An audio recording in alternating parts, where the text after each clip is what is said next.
Here are 7 tips on how you can prepare for your CFA, whether level 1, 2 or 3.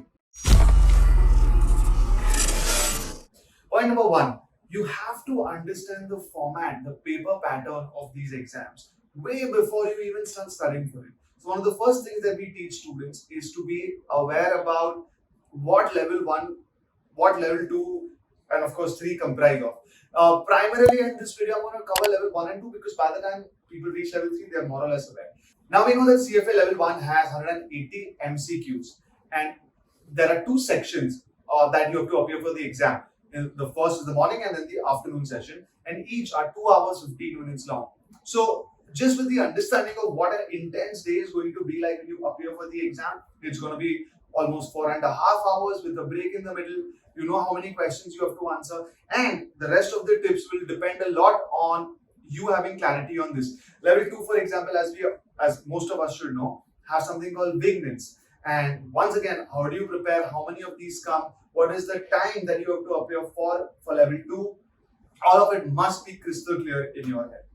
Tip number 2. The second tip is something which I think is a default for all of us to know. We know that a lot of our exams have sort of trained us to rote learn a lot of things which will not fly when it comes to exams like CFA. There is much more of conceptual understanding required.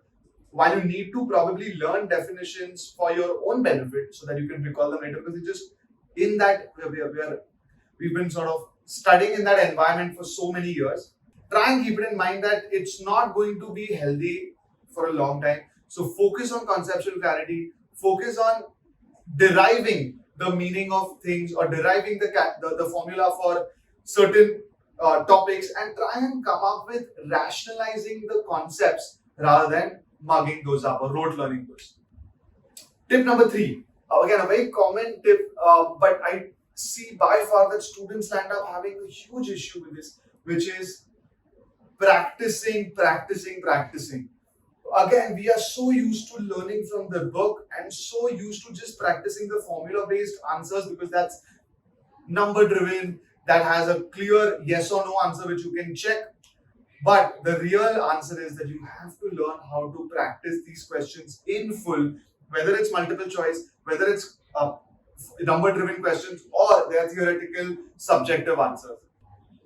For example, in multiple choice questions for CFA level 1, there are some of us who can actually speeden up our ability to answer questions by applying the method of elimination. You look at the multiple choice questions you have, and instead of finding the right one, you decide which are obviously not applying. And then if there's only one left, you tally it. If there is more than one left after elimination, you at least have narrowed your range of options that can help you get the right answer.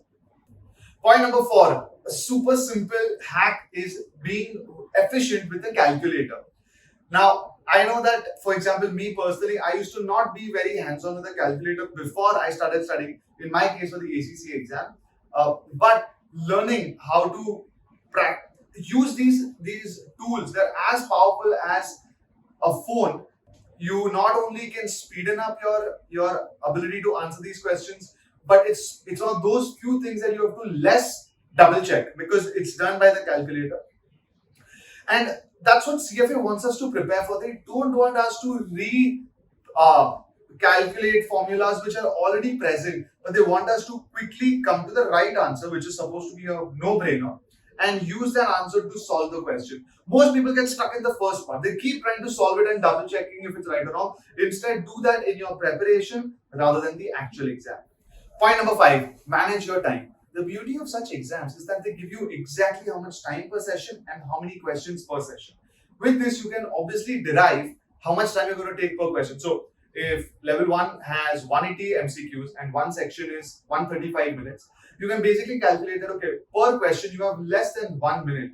Now, why is this important? Because when you enter the exam, it is most important that you complete the exam rather than get everything right. I still say in most of our sessions that if you complete 100% of these exams in the exam itself, you already have a 50% chance of passing, because people land up passing these exams by a small margin when they've landed up missing 4-5 questions by the end of the exam. If you would rather land up giving those 4-5 exams there's a higher chance that you'll tip towards actually clearing the exam by that small margin. So preparing for that during your practice is going to be the most important thing, which brings me neatly to my next point, which is tip number 6: appear for more mock exams.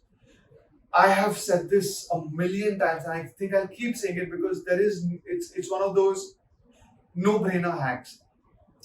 Aim at giving a minimum of 3 mock exams before you appear for each level. Let's say the first mock is difficult, right? You've locked yourself in a room. It's difficult. You know some of the answers, but you cannot skip them. You have to tackle them as though they're the real exam. You do get stuck in some questions. You'll have time management problems. You'll have calculator problems. But you get through the first exam, and let's say you fare poorly. Okay, you know what the mistakes are. Start with mock 2, maybe on a 3-4 days later, a week later. You do better. Then comes mock 3. You do much better. And by the time of the 4th mock, which is the real exam, you have no problem with the environment, with the pressure, with the speed, with the ability to know what you're good at, what not to do, how to manage your time, etc., giving you the highest chance to prepare.